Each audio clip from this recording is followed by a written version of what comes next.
za vaše interesne skupine poleg. Preseneča lahkotnost vlade Alenke Bratušek, s katero zadolžuje to državo in tudi viša davke.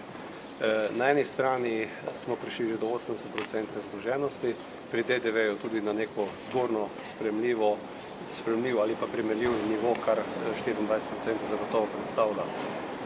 V tej državi bi se morali resno vprašati, ali ni ob vseh teh ukrepih potrebno narediti kaj tudi na odhodkovni strani, najti tudi rešitve, ki jih bomo zapisali v nacionalni reformni program, ki ga bomo poslali v Bruselj, in pa tudi izhodišča za fiskalno pravilo.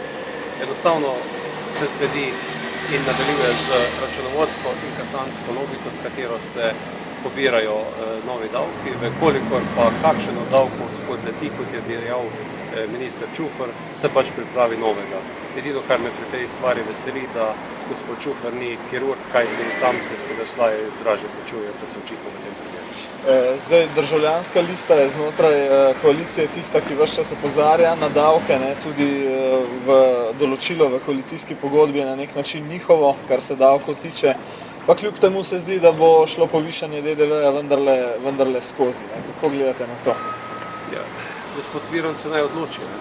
On je tisti, ki je v veliki meri tudi zadolžen za to, da kroti porabo v javnem sektorju. In če je tudi zastopa to stališče, ki ga bi naj liberalna stranka zastopala, potem se naj sam sabo dogovori.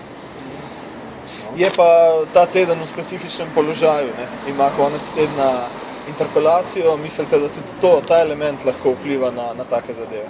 Gospod Virant je v specifičnem položaju že dosti dlje kot ta teden.